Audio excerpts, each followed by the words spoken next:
નમસ્તે ચંડિકે ચંડી ચંડમુંડ વિનાશિની નમસ્તે કાલિકે કાલી મહાભય વિનાશિની શિવે રક્ષ જગદ્ધાત્રી પ્રસિદ્ધ હરિવલ્લભે પ્રણમામિ જગદ્ધાત્રી સર્વજગત પાલિણી નમામિ ત્વાં મહાદેવી મહાભય વિનાશિની મહાદુર્ગ પ્રશમની મહાકારુણ્ય રૂપિણી કરાલાં મદનાંબોરાં મુક્તકેશી ચતુર્ભુજાં કાલિકા દક્ષિણા દિવ્યા મુંડમાલાં વિભૂષિતાં જય જય ચંડિકા જય જય ચંડિકા જય જય ચંડિકા જય જય ચંડિકા જય જય ચંડિકા જય જય મચ્છેન્દ્ર સમર્થ જય જય મચ્છેન્દ્ર સમર્થ જય જય મચ્છેન્દ્ર સમર્થ જય જય મચ્છેન્દ્ર સમર્થ જય જય મચ્છેન્દ્ર સમર્થ જય જય મચ્છેન્દ્ર સમર્થ ગુસ્માઈ માડી માતા કી જય ભારત માતા કી જય અલાખ નિરંજન આદેશ આદેશ આદેશ આપણા સૌને જીવન આપનારી આપણને અન્ન અને પાણી આપનારી અને જેણે આપણું સર્જન કર્યું છે એવી મા ભવાની ગુસ્માઈ માડી માતાના ચરણોમાં આજના દિવસે મારા કોટી કોટી નમન. તેમજ આ ધામની અંદર જેટલા પણ આપણા સનાતન ધર્મના ઈશ્વરો છે, જેની પ્રતિમાઓ છે અને જેની ઉર્જા આપણા સૌના જીવનને પરમાત્મા તરફ, લોક સેવા તરફ અને ધર્મ સંરક્ષણ તરફ આગળ જવાની પ્રેરણા આપે છે એવા આપણા સનાતન ધર્મના 33,000 કોટી દેવી દેવતાઓના ચરણોમાં મારા કોટી કોટી નમન. તેમજ આજના દિવસે જનજાતિ કલ્યાણ સમાજ આશ્રમ જે ધર્મ રક્ષણની અને ધર્મ સંવર્ધનની કામગીરી ધર્મ રૂપે, સત્સંગ રૂપે, ભજન રૂપે અને કીર્તન રૂપે એક પાયાનું કામ કરીને આપણી સંસ્કૃતિને સુરક્ષિત કરી રહી છે, તો એ સંસ્થાના તમામ સદસ્યોને અને આટલા વર્ષોથી ચાલતી આ સંસ્થાની તપશ્ચર્યાને મારા કોટી કોટી નમન. તેમજ આ મંચ ઉપર ઉપસ્થિત જનજાતિ સમાજ કલ્યાણના મુખ્ય કાર્યકર્તાઓ, છત્તીસગઢથી પધારેલા બિરબલજી, તેમજ આપણા સૌની અંદર મા ચંડિકાના આશીર્વાદનો જેણે જયઘોષ કરાવી દીધો, આપણા સૌની ને જેણે પોતાના શક્તિના બોલથી જાણે એક શક્તિપાત આપણી અંદર ઊભો કરી દીધો, એવા ધર્મ પ્રચાર માટે સદા તત્પર રહેનારા દીદી, જેમને પણ મારા નમસ્કાર. તેમજ અહીં ઉપસ્થિત તમામ મુખ્ય મહેમાનો, ગામના સરપંચો અને અહીં ઉપસ્થિત તમારા ધર્મપ્રેમી ભાઈ બહેનો અને આ ગામના તમામ ભક્તો તેમજ નાથપંથી ભક્તોને મારા જયદૂત જય જય મચ્છેન્દ્ર સમર્થ, જય જય મચ્છેન્દ્ર સમર્થ, જય જય મચ્છેન્દ્ર સમર્થ. આજે આપણે સૌ આપણા જીવનમાં જાગૃત થવા માટે આવ્યા છે, કારણ કે આ મંચ ઉપરથી જે પણ આપણને ઉદ્બોધનો થયા, આ મંચ ઉપરથી જે સતત જે કાર્ય થાય છે, જે કાર્યની આપણને માહિતી મળી, તો ત્યારે આપણને પોતાને પ્રત્યક્ષ થાય છે કે ધર્મના રક્ષણ માટે અને ધર્મના પ્રચાર અને પ્રસાર માટે આપણે સૌએ જાગૃત રહેવું જોઈએ. આમ આપણે જાગીએ એ જાગેલા કહેવાતું નથી, કારણ કે જે રીતે આપણે હમણાં જાગીએ છીએ તે તો પાછા હમણાં થોડો વખતમાં આપણે સૂઈ જશું, કારણ કે જેમ જેમ સમય જશે ને એટલે આપણે ઝુકાવવા માંડે અને ઝુકાવવા માંડે ને આપણો બોજો હોય તો બીજાના કાંધા પર આપણે નાખી દેવા માંડીએ. પછી પેલા બાજુવાળો જેમ તેમ આમ કરીને બોજ હટાવે પેલો પાછો આંખ ખોલીને જોઈએ, પાછો આંખ બંધ કરીને ધીમે ધીમે આ બાજુ ઢળવા માંડે. હવે એવા માણસોને જો કોઈ કહેવામાં આવે કે ભાઈ તમે ઊંઘો છો કેમ, તે કંઈ ઊંઘતો નથી, તો સમાધિમાં હતો. એટલે આપણે આટલું બધું આધ્યાત્મ પચાવી લીધું છે કે સમાધિ કોને કહેવાય અને ઉપાધિ કોને કહેવાય તેની આપણને ખબર પડી ગઈ છે. તો આજે આપણે જે જાગવાનો અવસર છે અને આપણા જીવનમાં આપણે ખાલી એક દિવસ પૂરતા નહીં, આખી જિંદગી આપણે જાગૃત રહીએ એવા કાર્યો આ સંસ્થા તરફથી થાય છે. અને એટલા માટે આપણે જાગવું જરૂરી છે. જાગશું તો આપણો ધર્મ સચવાશે, આપણો ધર્મ સચવાશે, આપણા સંસ્કાર સચવાશે, આપણા સંસ્કાર સચવાશે તો આપણી સંસ્કૃતિ સચવાઈ જશે. અને જ્યારે સંસ્કૃતિ સચવાશે ત્યારે એટલું યાદ રાખો કે માનવ ધર્મ આ વિશ્વની અંદર પ્રવૃત્ત પણ થશે અને સુરક્ષિત રહેશે. આજે દુનિયામાં હજારો ધર્મો છે,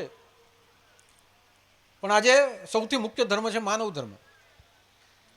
રામચરિત માનસ માનવ ધર્મની પ્રેરણા આપે, મહાભારત માનવ ધર્મની પ્રેરણા આપે, 18 પુરાણ છે તે માનવથી દેવ માનવ બનવાની પ્રેરણા આપણને આપે.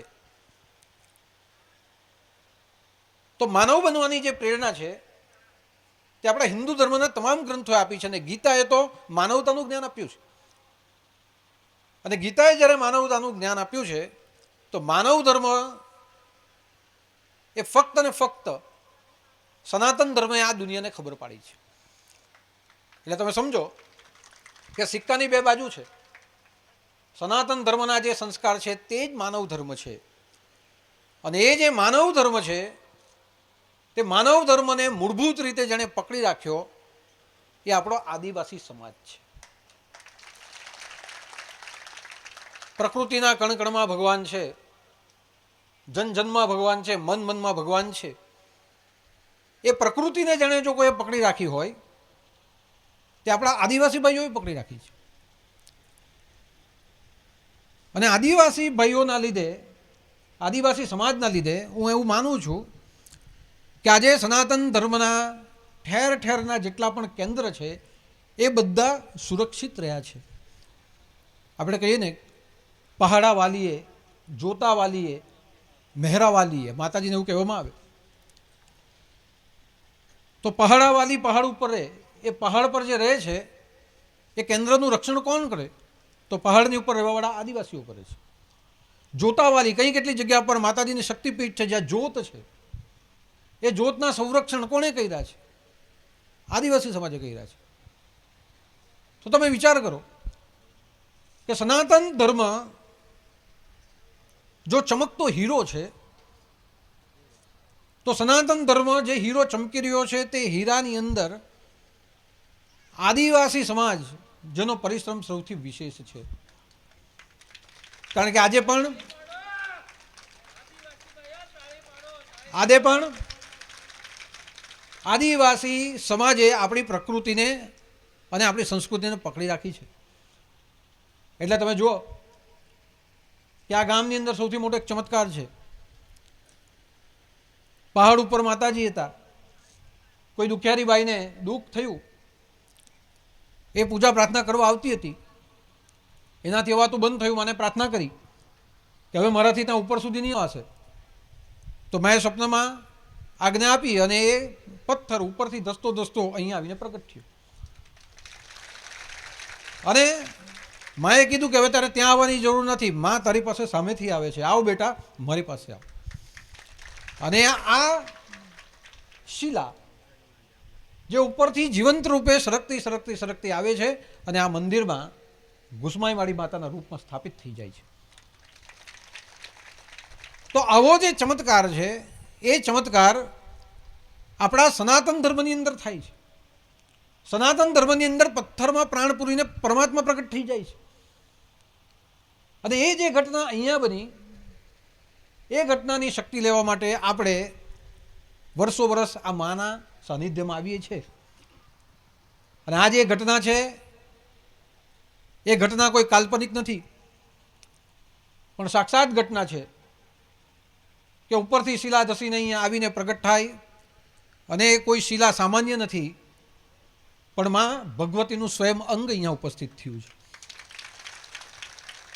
2013ની અંદર જ્યારે કેદારનાથની અંદર ઉપરથી એક તળાવ ફાટે છે અને એ જેવું તળાવ ફાટ્યું તે આજુબાજુના કેટલાઓ ગામો કેટલા ધરાશાયી થઈ ગયા.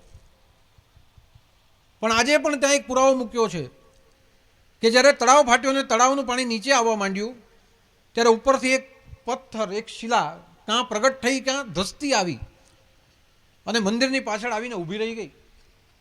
અને જેટલું પણ ઉપરથી પાણી આવ્યું તે મંદિરની આજુબાજુમાંથી પસાર થઈને નીકળી ગયું. હવે કેદારનાથની અંદર હજારો વર્ષો પહેલાં એક મંદિર ભગવાન સ્વયં પ્રગટ થયા. 2013માં જે ઉપરથી સરોવર ધસી આવે છે તેના બચાવ માટે એક શિલા પ્રચંડ રૂપમાં ત્યાં સ્થાપિત થઈ જાય છે અને આ પૂરમાંથી, આ હોનારતમાંથી આ સનાતન ધર્મની આસ્થાના પ્રતીકને, જીવતી જ્યોતને જેમની તેમ જલતી રાખે છે. અને એ શિલાને ભીમશિલા કહેવામાં આવી છે. જેમ કેદારનાથની અંદર ભીમશિલા પ્રગટ થઈ ગઈ તેમ આ ગામની અંદર કંઈ કેટલા વર્ષો પહેલાં મા ભવાની ઘૂસમાઈ માળી રૂપમાં પ્રગટ થઈ. અને જે મા ભવાની જે પ્રગટ થઈ છે તે મા ભવાનીની પાછળની કથા પણ એવી લખાયેલી છે કે ઘૂસ અને ઘૂસ નામના બે રાક્ષસો જે લોકોને રંજાડતા હતા અને મા ભવાની પ્રગટ થયા એનો સંહાર કર્યો ને બધાને બચાવી લીધા. તો અહીંયાથી તમે સમજો આ ઘૂસ અને ઘૂસ આ રાક્ષસ કોણ છે તો તમને ખબર પડી જવી જોઈએ. ઘૂસ અને ઘૂસ જે તમારા ઘરમાં આવે અને નવી ઘોંસ ગાલી જાય અને પછી તમને જેમ પેલું કહે ને કે મરચાના ભજીયા બનાવીને મરચાનું ધર્મ પરિવર્તન કરાવી લીધું. મરચા શાકમાં જ હારા લાગે એના ભજીયા બનાવીને ધર્મ પરિવર્તન કરાયું. તો મરચાના જેમ ધર્મ પરિવર્તન કરાવે તેમ આપણા બધાના ધર્મ પરિવર્તન થઈ જાય છે. અને કરાવે કોણ? એ જ ઘૂસ અને ઘૂસ. પહેલાં ઘરમાં ઘૂસે ને પછી નવી ઘોંસ ગાલે અને ધીમે ધીમે ધીમે આપણે પાછા એની પાછળ થઈ જઈએ ને આપણું ધર્માંતરણ આપણે કરાવી લઈએ. તો અહીંયા સૂચક છે કે આ મા ભવાની ચંડી કે ચંડી ચંડ મુંડે વિનાશિની, મહાકાલી કાલી મહાભય વિનાશિની. તો આ મા જગદંબા જે અહીંયા પ્રગટ થઈ છે તે સૂચક છે કે ઘૂસ અને ઘૂસ જે આપણી અંદર આવે ઘૂસે છે તેનો સંહાર કરવા માટે મા ચંડી પ્રગટ થઈ છે.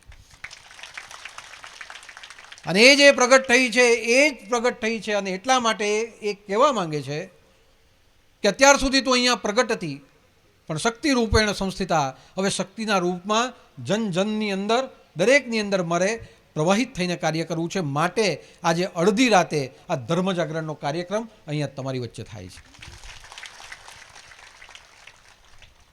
અને મા જગદંબા જ્યાં પ્રગટ થઈ ગઈ હોય તો હું માનું છું કે ઘર ઘર ચંડિકા પ્રગટ થવી જોઈએ. દરેક બહેનો ચંડિકા બનવી જોઈએ. અને ચંડિકાએ જે પ્રમાણે ચંડ અને મુંડનો સંહાર કરી દીધો તે પ્રમાણે આપણા ઘરની અંદર જે પણ કોઈ આવે છે તેના વિચારોનો સંહાર કરીને આપણા ઘરથી આપણે બહાર મોકલી દેવો જોઈએ. આ જે પણ કોઈ આવે છે તે આપણી જ ખામી કાઢીને આપણને બતાવવા માટે આવે છે, આપણા ધર્મની ખામી કાઢીને બતાવવા માટે આવે છે કે તમારા ધર્મમાં આમ છે, અમારો ધર્મ આમ છે, તમારો ધર્મ નીચો છે, અમારો ધર્મ ઊંચો છે. ને આવી રીતે જો આપણા ઘરમાં કોઈ આપણને સંભળાવવા માટે અને સમજાવવા માટે આવતું હોય તો આજ સુધી ઇતિહાસમાં જોયું છે, પૌરાણિક કાળથી જોયું છે કે જ્યારે જ્યારે અસુરોએ ઉત્પાત મચાવ્યો ત્યારે દેવતાઓએ પણ મા ચંડિકાનું આવાહન કર્યું અને અષ્ટભુજાળી ચંડિકા ત્યાં પ્રગટ થઈ અને દાનવોનો સંહાર કર્યો છે. એટલે દરેક ઘરની અંદર જો ચંડિકા જાગૃત થઈ જાય તો હું માનું છું કે આજે તમારા ઘરમાં ઘૂસ અને ઘૂંસ જે આવે ને તે દાદરો ચડી નહીં શકે, કારણ કે તમારી પાસે એક હથિયાર છે અને એ હથિયારથી તમે ભલભલાને ઢીલા કરી નાખ્યા છે. તમારી પાસે હથિયાર છે તમારું વેલણ, કે જ્યાં તમે બેઠા એને કોઈ આવું પરિવર્તન કરવા તમે વેલણ બતાવે ને એ ઘરની ગામની બહાર નીકળી જવો જોઈએ.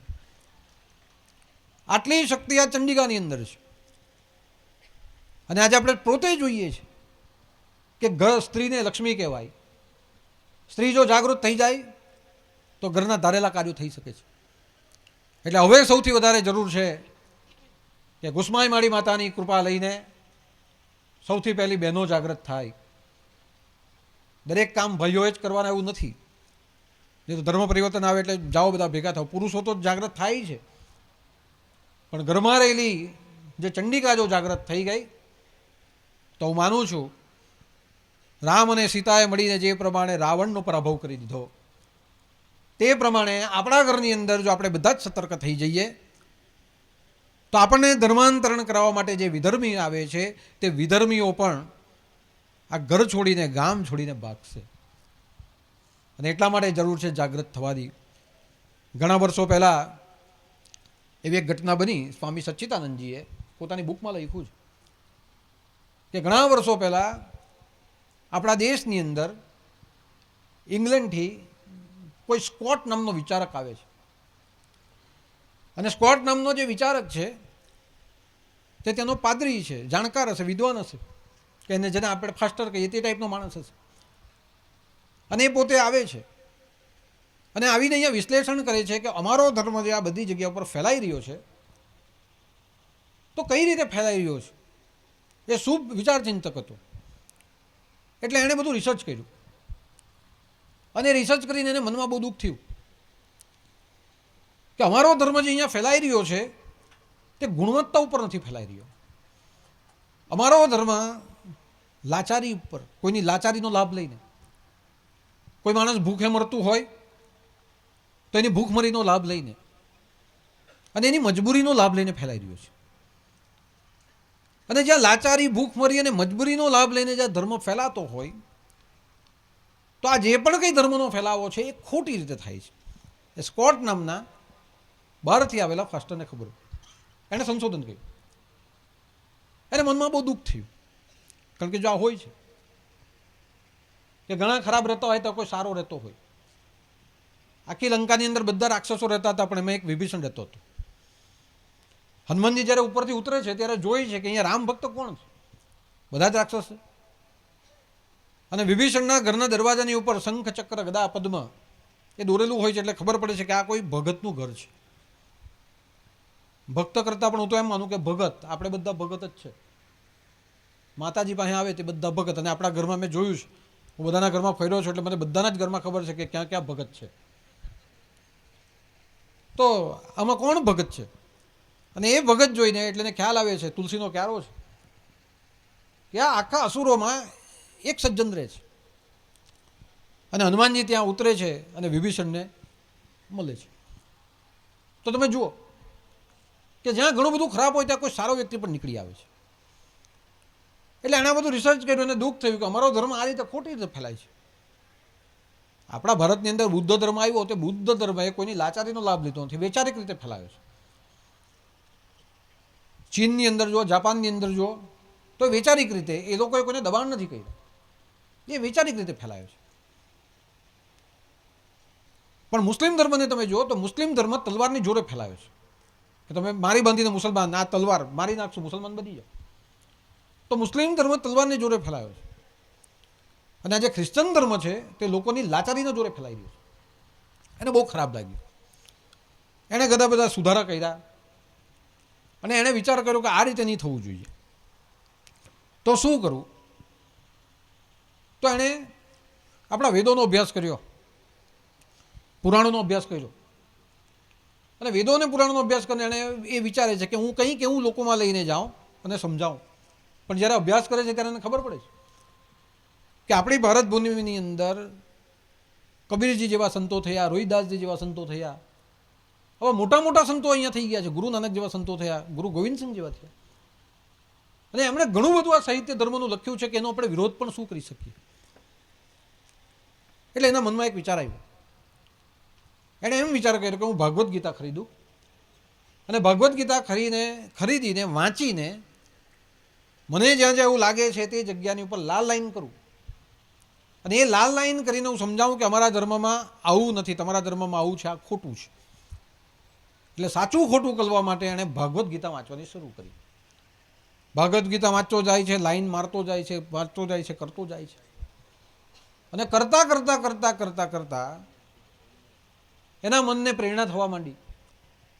અને એ ભૂલ શોધતા શોધતા શોધતા, ખામી શોધતા શોધતા કૃષ્ણમ વંદે જગદગુરુ, ભગવાન કૃષ્ણની ખૂબી જોવા માંડ્યો. ભગવાન કૃષ્ણમાં લીન થવા માંડ્યો. અને આખું ગીતા જ્યારે એણે વાંચી નાખી ત્યારે એણે પોતે બોલવું પડ્યું કે ઓ માય લોર્ડ કૃષ્ણ, કે કૃષ્ણ તું જ આ દુનિયાનો ભગવાન છે. અને પછી એણે પોતે ધર્મના પ્રચાર માટે, હિન્દુ ધર્મના પ્રચાર માટે, ગીતાના પ્રચાર માટે આગળ વધી ગયું.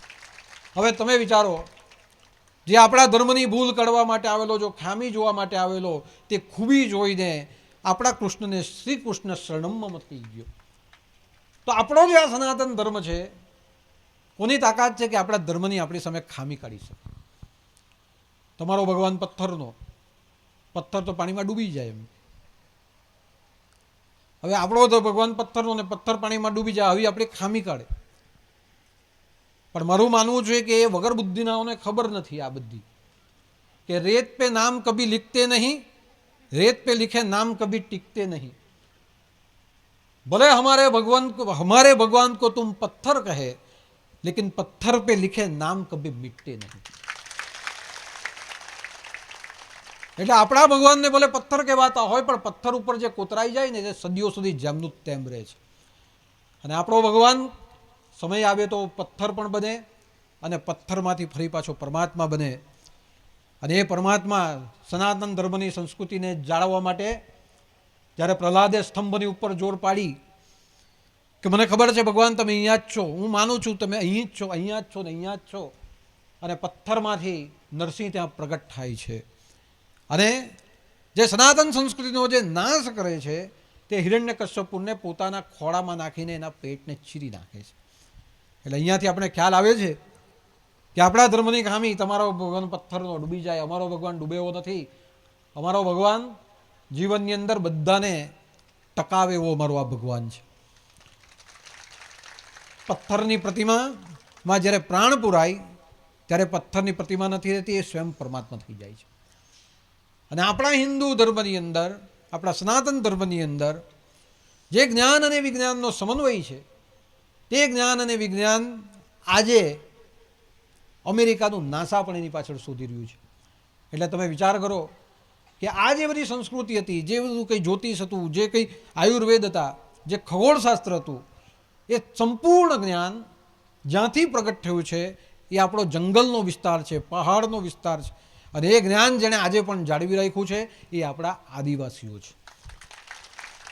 અને હું તો એમ જ કહું છું કે આ કોઈ આદિવાસી નથી, હું તો બધાને આદિનાથી માનું છું. આદિનાથનો અર્થ થાય કે જેનો કોઈ અંત નથી ને જે આ જગતનો નાથ છે તે આદિનાથ છે. અને આપણે જોઈએ છે કે ભગવાન શંકર એ આદિનાથ છે. જેમ આપણે જંગલમાં તેમ એ પણ જંગલમાં રહે. જેમ આપણે નદી, આપણે આપણા ગામને પાદરે આપણે જોઈએ તો સ્મશાન છે, તો ભગવાન સ્મશાનમાં રહે. ભગવાનના જેટલા અંગ આભૂષણો તમે જોઈ લો, તો જે આપણા વિસ્તારની અંદર, જે આદિવાસી વિસ્તારની અંદર જે આભૂષણો છે તે જ ભગવાને ધારણ કર્યા છે. અને એ જ ભગવાન પહાડની ઉપર બેસીને પોતાની તપ કરે છે. માં જગદંબા પહાડ ઉપર ગઈને તપ કરે છે. હવે તમે વિચાર કરો કે આપણી સંસ્કૃતિ, મૂળભૂત સંસ્કૃતિ તો જંગલમાંથી આવી છે, વનમાંથી આવી છે, સરોવર પાસેથી આવી છે. અને આ જે સંસ્કૃતિ આવી છે એ સંસ્કૃતિને જાગૃતપણે ટકાવવાનું કામ એ આપણું છે.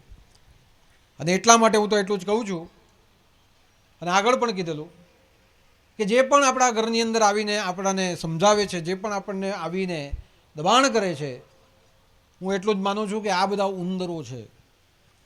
તમારા ઘરમાં ઉંદર ક્યારે ઘૂસે ને તે તમને ખબર નહીં પડે, પણ ઉંદર ધીમે ધીમે ધીમે બધું કતરીને પૂરું કરી નાખે. અને પણ ફૂંક મારતા મારતા આવે. આ બધા બી આ રીતે જ આવે. પણ આવા ઉંદરો જ્યારે ઘરની અંદર ઘૂસતા હોય ત્યારે એને એક જ ઈલાજ હોય કે પેલું પાંજરું ગોઠવીને કેવું છટકું કરે, બસ આવાને આ રીતે પકડવા પડે. અને પકડવા પડે ને પછી મારું એવું માનવું છે કે જય જય ચંડિકા બતાવવું પડે એ લોકોને. જેમ ઉંદરને પાંજરામાં પૂરીને ભગાડવામાં આવે એમ ભગાડવાની જરૂર છે. અને એવી રીતે જો હું માનું છું કે જો આપણે જાગી ગયા, એક આંદોલનની જો શરૂઆત થઈ ગઈ, અને ઘરે ઘરે ભાઈઓ તો જાગૃત થાય જ છે, પણ સાથે સાથે બહેનો પણ જો જાગૃત થઈ ગઈ, તો હું મારું માનવું એવું છે કે જે ભગવાન રામે જે રામ રાજ્યની કલ્પના કરી, જે આપણું ભારત સંસ્કારોનું દ્વીપ જે ભારત હતું, તેવું ભારત આ વિશ્વની અંદર જે ઝગમગે છે હજુ ઝગમગતું થઈ જશે.